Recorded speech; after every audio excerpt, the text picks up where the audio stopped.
Hello नमस्कार दोस्तों, प्रतिज्ञा कोचिंग चैनल में आप सभी को स्वागत है। आज का टॉपिक है रासायनिक अभिक्रिया एवं समीकरण। बहुत ही बेहतर ढंग से, बहुत ही आसानी पूर्वक केमिस्ट्री को नज़दीक ला देंगे। ध्यान से पढ़िएगा, बहुत ही अच्छा तरह से समझ में आ जाएगा।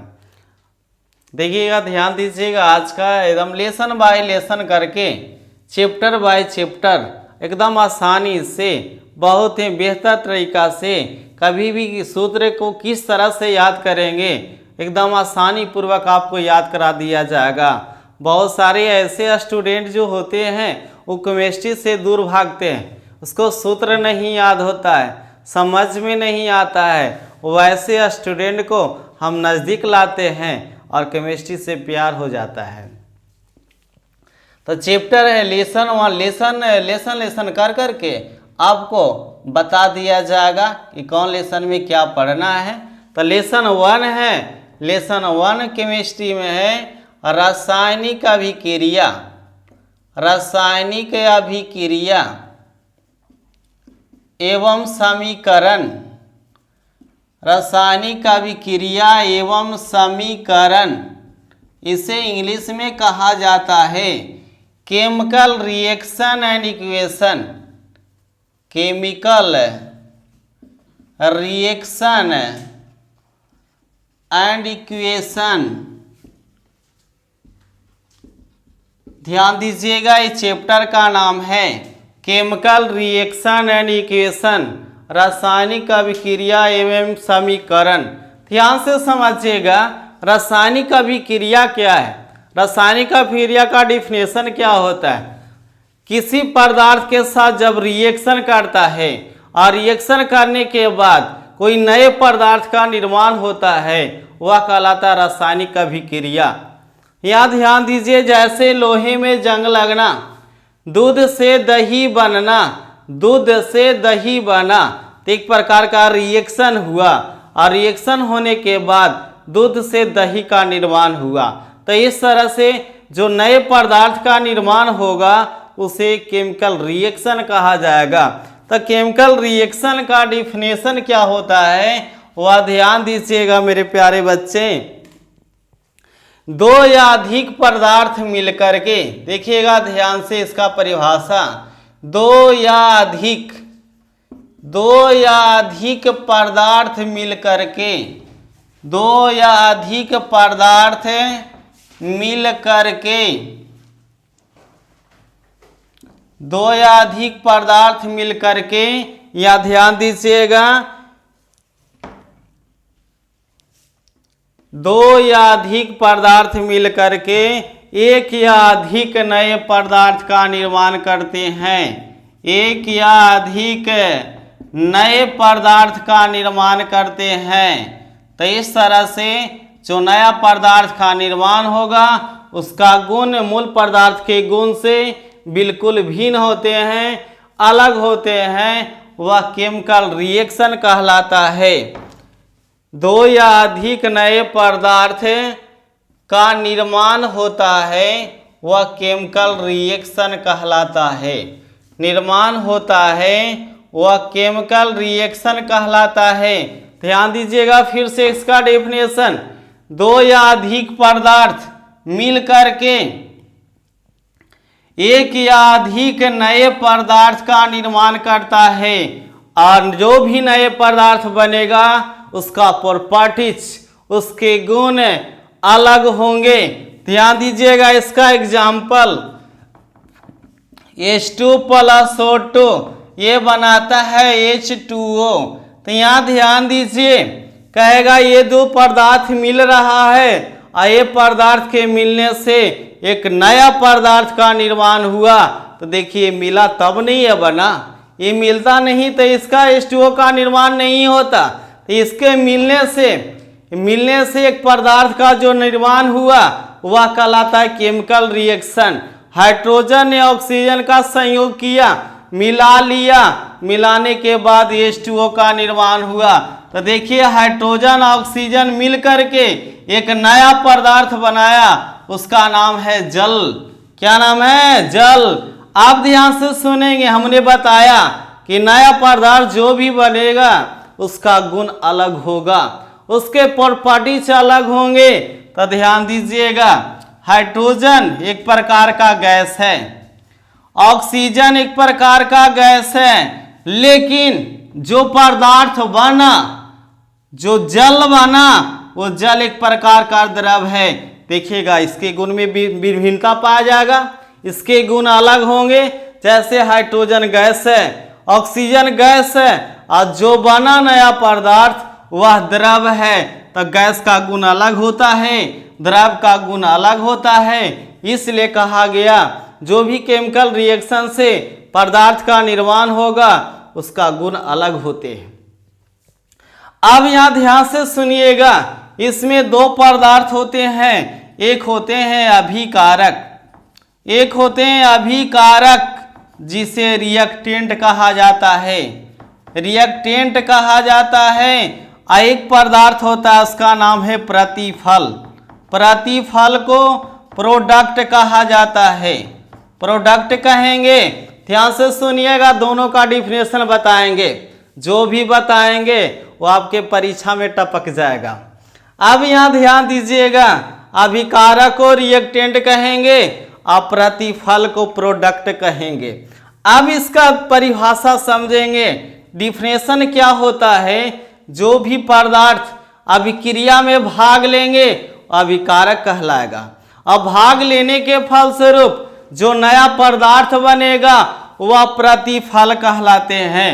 अभिक्रिया में भाग लेने वाले पदार्थ, भाग लेने वाले पदार्थ, भाग लेने वाले पदार्थ अभिकारक कहलाते हैं, और जो नया पदार्थ का निर्माण हुआ वह प्रतिफल कहलाते हैं। तो यहाँ ध्यान दीजिएगा, ये रिएक्शन में हाइड्रोजन ऑक्सीजन ये दोनों अभिक्रिया में भाग लिया, तो अभिक्रिया में भाग लिया इसका मतलब हाइड्रोजन और ऑक्सीजन अभिकारक है। ये दोनों के मिलने से नया पदार्थ कौन बना, H2O, तो H2O को कहेंगे प्रतिफल है, प्रोडक्ट है। क्लियर हो गया। फिर से एक बार ध्यान से समझेंगे, अभिकारक जो अभिक्रिया में भाग लेगा, पर जो भी प्रतिफल बनेगा वो नया पदार्थ बनेगा। तो इतना याद रखिएगा, अब क्रिया में भाग लेने वाले पदार्थ अभिकारक, और जो नए पदार्थ बनेंगे वो प्रतिफल कहलाएगा। अब आगे ध्यान दीजिएगा, आगे क्या होता है, किस तरह से रिएक्शन होंगे, इस रासायनिक अभिक्रिया का एग्जाम्पल क्या होगा वह ध्यान दीजिएगा। जैसे दूध से दही बनना, दूध से दही बनना, दही, दूध से क्या बना, दही। तब बताइए, एक प्रकार का केमिकल रिएक्शन हुआ।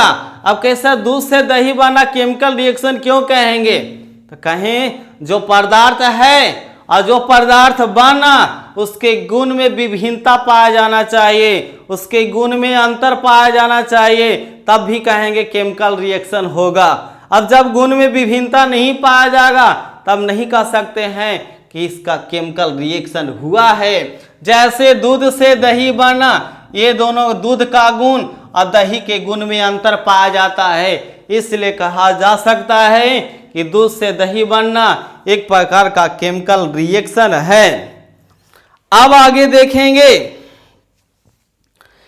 अब भोजन का पाचन, भोजन का पाचन ये भी एक प्रकार का केमिकल रिएक्शन है। इस तरह के ऑब्जेक्टिव पूछे जाते हैं। दूध से दही बनना कौन सा रिएक्शन है, रासायनिक अभिक्रिया है, केमिकल रिएक्शन है। भोजन का पाचन, भोजन का पाचन भी एक प्रकार की रासायनिक अभिक्रिया है। खाते हैं, खाने के बाद पौष्टिक तत्व मिलता है, पौष्टिक तत्व मिलता है, विटामिन मिलते हैं, कार्बोहाइड्रेट मिलते हैं, वसा मिलते हैं, प्रोटीन मिलते हैं, और भोजन का पाचन हो जाता है। तो ये भोजन का पचना ही एक प्रकार की रासायनिक रिएक्शन है।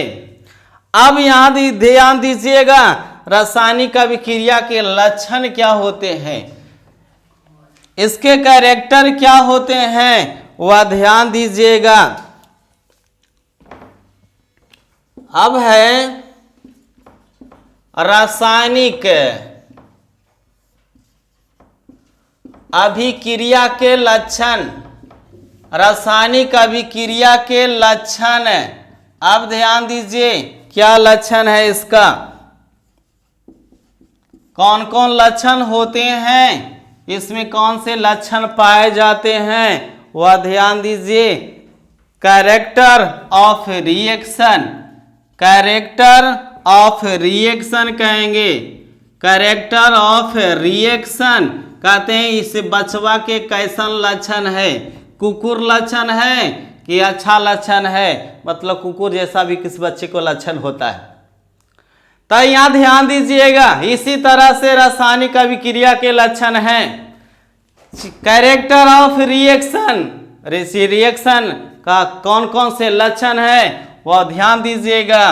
पहला लक्षण है रंग में परिवर्तन, रंग में परिवर्तन, चेंज इन कलर, इसको इंग्लिश में कहा जाएगा change in colour, change in colour. Colour का अर्थ होता है रंग, चेंज का अर्थ होता है बदलाव, उसके रंग में परिवर्तन होना चेंज इन कलर कहलाता है। तो यहाँ ध्यान दीजिएगा चेंज इन कलर। अब यहाँ ध्यान दीजिए रंग में परिवर्तन क्या होते हैं, रंग में परिवर्तन। तो यहाँ ध्यान दीजिए जैसे पोटेशियम परमैंगनेट को लेंगे, अब पोटेशियम परमैंगनेट का रंग बैगनी होता है, उसमें नींबू का रस डाल दिया जाए तो बैगनी रंग गायब हो जाते हैं, सफेद हो जाते हैं। तो इस तरह से कहा गया एक प्रकार की रासायनिक अभिक्रिया हुआ और रासायनिक अभिक्रिया के फलस्वरूप उसके रंग में परिवर्तन हो गया। पहले बैगनी रंग थे लेकिन अब धीरे धीरे सफेद हो गया। तो यहाँ ध्यान दीजिए रंग में परिवर्तन, ये टॉपिक समझेंगे। रंग में परिवर्तन बता सकते हैं कि रासायनिक अभिक्रिया के फलस्वरूप रंग में परिवर्तन होते हैं, रंग में बदलाव होते हैं। तो ध्यान दीजिए कैसे कहेंगे कि रंग में बदलाव होते हैं। जैसे एग्जाम्पल एक लिया जाए CuSO4, CuSO4 को तूतिया कहा जाता है, तूतिया, CuSO4 को तूतिया कहेंगे। इसका रासायनिक नाम होता है कॉपर सल्फेट। रासायनिक नाम पूछा जाए तो कहेंगे कॉपर सल्फेट, इसे तूतिया कहा जाता है। अब जब इसमें 5H2O लगा दिया जाए तो इसे नीला थोथा कहेंगे, लेकिन यहाँ अभी केवल 5H2O लगा हुआ नहीं है, केवल CuSO4 है, इसका नाम होगा कॉपर सल्फेट, इसी को तूतिया कहेंगे। और कॉपर सल्फेट का रंग नीला होता है। पूछेगा कि कॉपर सल्फेट का रंग कैसा होता है, नीला होता है। कॉपर सल्फेट को क्या कहा जाता है, तूतिया कहा जाता है। इस कॉपर सल्फेट के विलयन में जस्ता का चूर्ण डाल दिया जाए, जस्ता का चूर्ण, कॉपर सल्फेट के विलयन में जस्ता का चूर्ण डाल दिया जाए तो इसका नीला रंग गायब हो जाते हैं, नीला रंग गायब होकर के सफेद हो जाता है। तब बताइए पहले यहाँ रंग कैसा था, नीला, लेकिन अब कैसा हो गया, सफेद। बता रंग में परिवर्तन हुआ कि नहीं, रंग में बदलाव हुआ कि नहीं। तो रंग में बदलाव किसके कारण हुआ, केमिकल रिएक्शन के कारण रंग में बदलाव हो गया। तो फिर से एक बार समझेंगे, रासायनिक अभिक्रिया के फलस्वरूप रंग में परिवर्तन होते हैं, चेंज इन कलर, कलर में बदलाव होते हैं। जैसे कॉपर सल्फेट, कॉपर सल्फेट का सूत्र CuSO4, इसे तूतिया कहा जाता है। ऑब्जेक्टिव क्वेश्चन बहुत सारे पूछे जाते हैं कि कॉपर सल्फेट का रंग कैसा होता है, नीला होता है। एक कॉपर सल्फेट के विलयन में किसका चूर्ण डाला जाए, जस्ता का चूर्ण। जस्ता का चूर्ण डालने से नीला रंग क्या हो जाता है, गायब हो जाता है। तो किस रंग का हो जाता है, सफेद रंग का हो जाता है। क्लियर हो गया, ये रंग में बदलाव है। अब देखिए आगे उसके बाद दूसरा लक्षण क्या है वह ध्यान दीजिएगा। दूसरा लक्षण क्या है वह ध्यान दीजिए। क्लीन करने वाला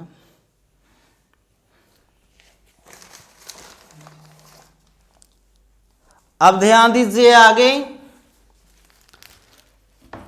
ये तो पहला लक्षण बताया गया रंग में परिवर्तन। अब ध्यान दीजिएगा दूसरा लक्षण क्या है। दूसरा लक्षण क्या है गैस की उत्पत्ति। दूसरा नंबर है गैस की उत्पत्ति। गैस का उत्पन्न होना गैस की उत्पत्ति कहलाता है। तो ध्यान दीजिए इसको इंग्लिश में कहा जाता है evolution of gas. Evolution of gas कहेंगे गैस की उत्पत्ति। रासायनिक अभिक्रिया के फलस्वरूप गैस उत्पन्न होते हैं। तो ध्यान दीजिएगा एग्जाम्पल के माध्यम से आपको बता दिया जाता है। जैसे Zn प्लस H2SO4 ये बनाया ZnSO4 अब प्लस H2। देखिए हाइड्रोजन गैस का उत्पत्ति हुआ कि नहीं। तो रासायनिक अभिक्रिया के फलस्वरूप गैस भी उत्पन्न होते हैं, गैस की उत्पत्ति होती है। तो एग्जाम्पल बता दीजिएगा कि Zn को जिंक कहा जाता है, H2SO4 को हाइड्रोजन सल्फेट कहेंगे, इसे सल्फ्यूरिक अम्ल भी कहा जाता है, अम्लों का राजा कहा जाता है, बैटरी अम्ल कहेंगे। तो Zn को जिंक कहेंगे, H2SO4 को हाइड्रोजन सल्फेट कहेंगे और ZnSO4 को जिंक सल्फेट कहा जाएगा। जिंक सल्फेट और H2 को हाइड्रोजन गैस कहेंगे। तो Zn ने किसके साथ सल्फ्यूरिक अम्ल के साथ या हाइड्रोजन सल्फेट के साथ अभिक्रिया करके जिंक सल्फेट का निर्माण करता है। कौन गैस को मुक्त करेगा तो हाइड्रोजन गैस को मुक्त करता है। तो इस एग्जाम्पल के माध्यम से स्पष्ट हो गया कि रासायनिक अभिक्रिया के फलस्वरूप गैस की उत्पत्ति होती है, गैस का उत्पन्न होता है। अगला नंबर है अवस्था में परिवर्तन, अवस्था में बदलाव, चेंज ऑफ स्टेट। अब अगला तीसरा नंबर ध्यान देंगे लक्षण क्या होता है।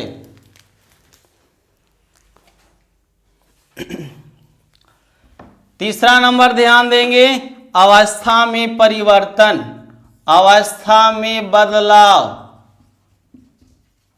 अवस्था में परिवर्तन। अब यहां ध्यान दीजिए इसे बोला जाएगा change in state. Change in state अवस्था में परिवर्तन। अवस्था जैसे ठोस, द्रव, गैस। यहाँ देखिएगा एग्जाम्पल के माध्यम से कि किस तरह से रासायनिक अभिक्रिया करके अवस्था में परिवर्तन होते हैं, उसके स्टेट में बदलाव होते हैं। तो देखिएगा ध्यान से कैसे स्टेट में बदलाव होगा। जैसे मोमबत्ती एग्जाम्पल लिया जाए तो मोमबत्ती, अब यहाँ ध्यान दीजिए कि मोमबत्ती तीनों अवस्था में बदलता है, तीनों अवस्था में बदलता है। तो यहाँ से भी क्वेश्चन बन सकता है कि मोमबत्ती कितने अवस्था में बदलता है, तीनों अवस्था में बदलता है। अब यहाँ ध्यान दीजिए मोमबत्ती किस तरह से तीनों अवस्था में बदलेगा, उस फिगर के माध्यम से हम क्लियर कर देते हैं।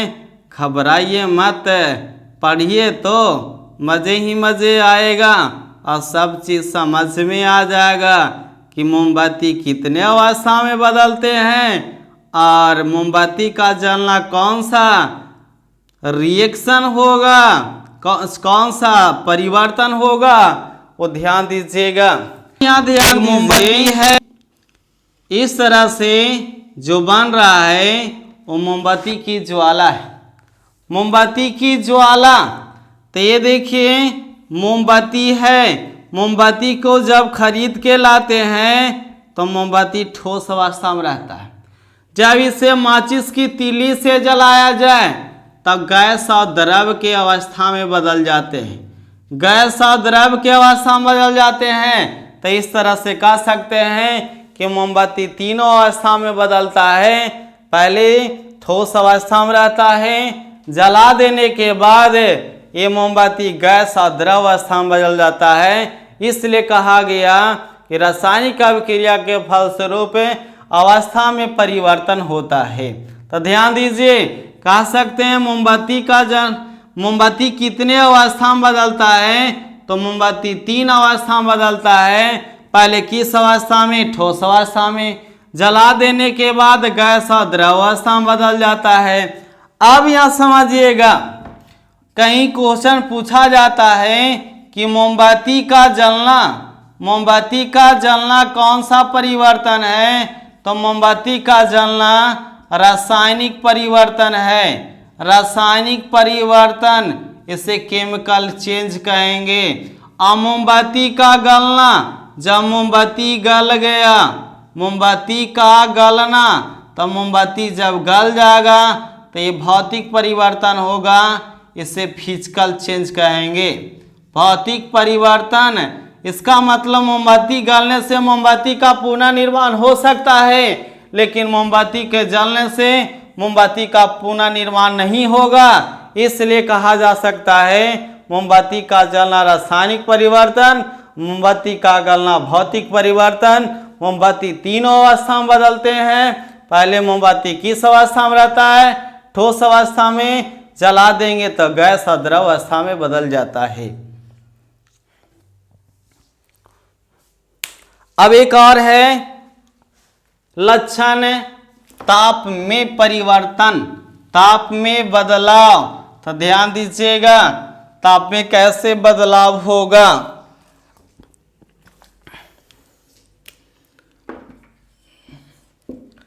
ताप में परिवर्तन, कभी ताप बढ़ जाता है तो कभी ताप घट जाता है, तो इसी को कहा गया ताप में परिवर्तन, change in temperature. Change in temperature. तो यहां ध्यान दीजिए, ताप में परिवर्तन, रासायनिक अभिक्रिया के फलस्वरूप ताप में परिवर्तन होते हैं। तो किस तरह से ताप में परिवर्तन होगा, वह एग्जाम्पल के माध्यम से समझिए। बाजार से कली चूना लाइए। कली चूना का सूत्र होता है CaO। कली चूना बाजार से खरीद के लाइए और कली चूना के ऊपर जब जल डाला जाए, कली चूना के ऊपर जल डाला जाए तो उससे एक प्रकार की हीट निकलती है, एक प्रकार की ऊष्मा निकलती है। तब देखिएगा, ऊष्मा निकलने से इसका मतलब है इस रिएक्शन का ताप बढ़ गया, तो कहेंगे ताप में परिवर्तन हो गया। अब यहाँ ध्यान दीजिएगा, अब जब कली चूना के ऊपर जल डाला जाए तो भाखड़ा चूना का निर्माण होता है। भाखड़ा चूना का सूत्र होता है CaOH के हॉल 2। CaOH के हॉल 2, इसे भाखड़ा चूना कहा जाता है। इसे कहते हैं बुझा हुआ चूना। बुझा हुआ चूना। अब इसे बुझा हुआ चूना क्यों कहेंगे? क्योंकि इसमें ऊपर जल डालने से ऊष्मा बाहर नहीं निकलता है, ऊष्मा का उत्सर्जन नहीं होता है, इसलिए इसे कहा गया बुझा हुआ चूना। और कली चूना को बिना बुझा हुआ चूना कहा जाता है। बिना बुझा हुआ चूना कहा जाता है। अब कहेगा बिना बुझा हुआ चूना क्यों कहा जाता है? क्योंकि इसके ऊपर जल डालने से एक प्रकार की ऊष्मा निकलती है, ऊष्मा का उत्सर्जन होता है, उत्सर्जन के कारण इसे बिना बुझा हुआ चूना कहेंगे। तो इस तरह के ऑब्जेक्टिव क्वेश्चन पूछे जाते हैं। बुझा हुआ चूना का सूत्र क्या होता है? CaOH के हॉल 2। बिना बुझा हुआ चूना का सूत्र क्या होता है? CaO। अब यहां ध्यान दीजिएगा, पूछेगा कि बाजार से कौन चूना लाया गया? कली चूना। कली चूना के ऊपर क्या डाला गया? जल। कौन सा चूना बना? भखरा चूना। अब भखरा चूना बनने के बाद इसका ताप क्या हो गया? बढ़ गया। तो देखिए ताप बढ़ जाना और ताप घट जाना। जब ताप बढ़ गया तो इसे ऊष्माक्षेपी कहेंगे। ऊष्माक्षेपी कहेंगे। इतना याद रखिएगा, जिस रिएक्शन का ताप बढ़ जाता है ऊष्माक्षेपी कहलाता है, और जिस रिएक्शन का ताप घट जाता है ऊष्माशोषी कहलाएगा। अब यहाँ पूछ सकता है बाजार से कौन चूना लाए थे? कली चूना। इसके ऊपर क्या डाला गया? जल डाला गया। कौन सा चूना बना? भखरा चूना। इससे ऊष्मा का उत्सर्जन हुआ। ऊष्मा के उत्सर्जन के कारण ताप क्या हो गया? बढ़ गया। तो ताप बढ़ना एक प्रकार की कौन सी अभिक्रिया होगा? ऊष्माक्षेपी अभिक्रिया होगा। अब देखिए तो ताप बढ़ गया और ताप घटेगा कैसे? वह ध्यान दीजिएगा। चूना पत्थर का सूत्र होता है CaCO3। चूना पत्थर CaCO3। चूना पत्थर को संगमरमर कहेंगे। चूना पत्थर को संगमरमर कहेंगे। इसे संगमरमर के द्वारा शाहजहां ने अपनी बेगम की याद में, अपन औरत के याद में ताजमहल बनाए थे। बताइए पहले वाले लोग अपनी औरत के याद में ताजमहल बनाए थे। आवाज वाले तो और कुछ कर देंगे। अब यहाँ ध्यान दीजिएगा, कली यहाँ संगमरमर हो गया, कहता है संगमरमर। अब यहाँ ध्यान दीजिएगा, संगे मर तोरा बिना जीवो नहीं। यहाँ ध्यान दीजिए, तो यहाँ CaCO3 चूना पत्थर कहेंगे। चूना पत्थर को संगमरमर कहा जाता है। इसका रासायनिक नाम होता है कैल्शियम कार्बोनेट। अब इसे जब गर्म किया जाए तो कैल्शियम कार्बोनेट दो भागों में बढ़ जाता है, एक कली चूना और दूसरा कार्बन डाइऑक्साइड। एक कली चूना और दूसरा कार्बन डाइऑक्साइड।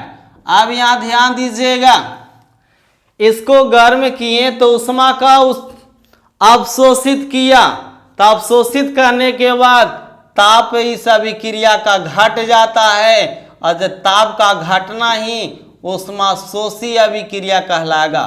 ऊष्माशोषी अभिक्रिया। अब यहाँ ध्यान दीजिएगा, चूना पत्थर को गर्म किए तो दो पार्ट में बट गया, एक कली चूना दूसरा कार्बन डाइऑक्साइड। जब ये ऊष्मा का अवशोषण किया, अवशोषण करने से इस रिएक्शन का ताप घट गया, और घटना ही कहलाता है ऊष्माशोषी अभिक्रिया। अब ये पूरा क्लियर हो गया रासायनिक अभिक्रिया का लक्षण। अब आगे टॉपिक चलेगा कि रासायनिक समीकरण क्या है, रासायनिक समीकरण के कितने प्रकार होते हैं। आज का टॉपिक इतना ही। जय हिंद, जय भारत, जय प्रतिज्ञा परिवार।